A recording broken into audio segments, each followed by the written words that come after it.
Hello friends, आज मैं आपको 2019 की आफ्टर ये एक रोमांटिक मूवी एक्सप्लेन करने वाला हूँ। किसी एक सही पर्सन से मिलने के बाद आपकी लाइफ किस तरह से चेंज हो सकती है। आपका जो पूरा बिलीव सिस्टम जो गलत था, ये सही कोई बना सकता है। तो यही इस प्रीमाइस को लेकर आज की मूवी आती है। आफ्टर ये मूवी एक नॉवेल पर बेस्ड है और इसका सेकंड पार्ट भी अब आ चुका है और जब ये अवेलेबल होगा तब हम इसे भी करेंगे।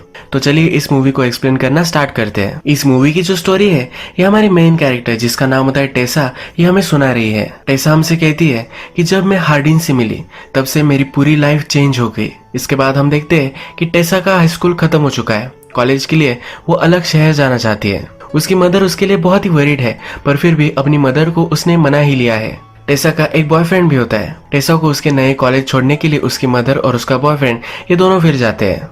टेसा कॉलेज के हॉस्टल में रहने वाली होती है। जब वहाँ उसकी मदर पहुंचती है तो टेसा की रूममेट्स वहाँ होती है। टेसा की रूममेट जब उसकी मदर देखती है तो उसे बहुत ही गलत लगती है। ये रूममेट भी टेसा से बात करती है और कहती है कि हम दोनों बहुत ही मजे करेंगे। विदाउट आईडी उसे क्लब में भी वो लेकर जा सकती है। मदर को बहुत ही बैड इन्फ्लुएंस लगता है। वो डायरेक्टली टेसा को बाहर बुलाती है।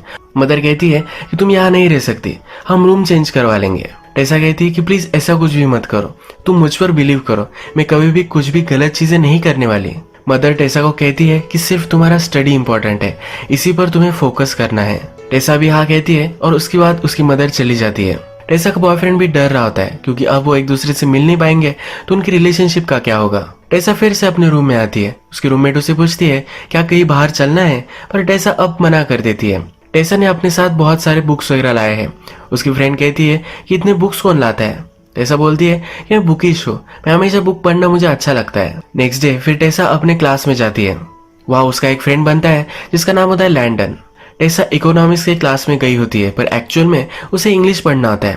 पर इंग्लिश पढ़ने से उसे अच्छे से जॉब नहीं मिल सकेगी, इसी वजह से वो इकोनॉमिक्स कर कर अच्छी सी फाइनेंशियल स्टेबिलिटी पाना चाहती है। रात में हम देखते हैं कि टेसा अपने रूम में होती है। नहाकर बाहर आती है तो वहाँ हार्डिन बैठा हुआ होता है। उसे देखकर डर जाती है। वो कहती है कि तुम यहाँ क्या कर रहे हो, उसे जाने के लिए कहती है। पर हार्डिन जो है उसके रूममेट का फ्रेंड है। टेसा को पहले लगता है कि उसके रूममेट का ये बॉयफ्रेंड होगा, पर उसकी रूममेट कहती है कि हम दोनों सिर्फ फ्रेंड्स हैं। आज हार्डिन और टेसा के रूममेट ये दोनों पार्टी में जाने वाले हैं। टेसा पार्टी में जाने के लिए मना करती है, पर हार्डिन भी कहता है कि तुम्हें देखकर मैं पार्टी में तुम्हें इमेजिन भी नहीं कर सकता।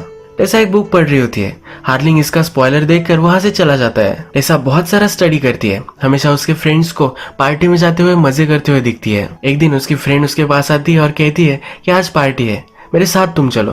टेसा भी इस बार रेजिस्ट नहीं कर पाती और पार्टी में चलने के लिए रेडी हो जाती है। इस पार्टी में हमें हार्डिन भी आया हुआ है दिखता है। टेसा अपने फ्रेंड के साथ हार्डिन के पास बैठती है। सब ड्रिंक कर रहे होते हैं, पर टेसा ड्रिंक नहीं करती। फिर भी उसके फ्रेंड उसे एक छोटा सा पेक बनाकर दे देते हैं। इसके बाद ये गेम खेलने लग जाते हैं। ये जो गेम है ये ट्रूथ एंड डेयर का गेम है। टेसा का चांस आता है तो टेसा ट्रूथ चूज करती है। एक लड़की उससे पूछती है कि ऐसा एक वियर्ड प्लेस बताओ जहाँ पर तुम इंटीमेट हो चुकी होगी। टेसा अनकंफर्टेबल हो जाती है। सबको पता चल जाता है कि टेसा अब तक किसी के साथ भी इंटीमेट नहीं हुई है। इसके बाद वो टेसा को डेयर देते हैं। टेसा को कहते हैं कि वो हार्डिन को उसे किस करना पड़ेगा। हार्डिन उसके पास जाता है, पर टेसा कहती है कि ये स्टूपिड गेम मैं नहीं खेलने वाली। ये कहकर वो बाहर निकल जाती है। उसे फिर उसका बॉयफ्रेंड का कॉल आता है। आज उसके बॉयफ्रेंड से वो बात करने वाली थी, पर वो इस पार्टी में आई है, इसी वजह से वो बात नहीं कर पाई। उसके बॉयफ्रेंड को पार्टी का आवाज आता है। वो समझ जाता है। उससे पूछता है क्या तुमने ड्रिंक की है। टेसा भी सब कुछ सच सच बता देती है। उसका बॉयफ्रेंड इस पर नाराज हो जाता है और इसके बाद इन दोनों का झगड़ा हो जाता है। टेसा फिर इस पार्टी में शांति ढूंढने के लिए ऊपर के कमरे में आ जाती है। इस कमरे में बहुत सारी बुक्स है। उसकी जिस तरह से बुक्स में चॉइस है, तो जो भी इस रूम में रह रहा है उसकी भी सेम ही चॉइस है। यहाँ पर फिर हार्डिन आ जाता है। हार्डिन कहता है कि मेरे रूम में तुम क्या कर रही हो। जो बुक्स टेसा के हाथ में होती है उसका एक पैसेज वो उसे सुनाता है। टेसा उससे पूछती है कि क्या तुम ड्रंक हो। हार्डिन कहता है कि मैं भी तुम्हारी तरह ड्रिंक नहीं करता। हार्डिन उसके बहुत ही करीब आ जाता है। टेसा पूछती है कि क्या तुम अभी भी गेम ही खेल रहे हो। हार्डिन कहता है कि अभी भी तुमने डेयर कंप्लीट नहीं की है। एक दूसरे के पास आकर एक दूसरे को किस करने वाले होते हैं, तभी टेसा कहती कि ये गलत है और वहां से चली जाती है। टेसा एक्चुअल में हार्डिन से बहुत ही अट्रैक्टेड होती है। नेक्स्ट दिन लिटरेचर की क्लास में हार्डिन और टेसा ये दोनों होते हैं। इस क्लास में एक बुक पर डिस्कशन होती है जिसका नाम होता है प्राइड एंड प्रेजुडिस। ये भी एक रोमांटिक नॉवेल था। इस बुक के बारे में डिस्कशन स्टार्ट होती है तो हार्डिन से पूछा जाता है। हार्डिन की बातों से हमें यहाँ पता चलता है कि वो प्यार पर बिलीव नहीं करता, पर टेसा की बिलीव्स जरा अलग है। इन दोनों की व्यू पॉइंट्स में यहाँ जरा कॉन्फ्लिक्ट हो जाती है। टेसा हार्डिन से बहुत ही चिढ़ जाती है। अपने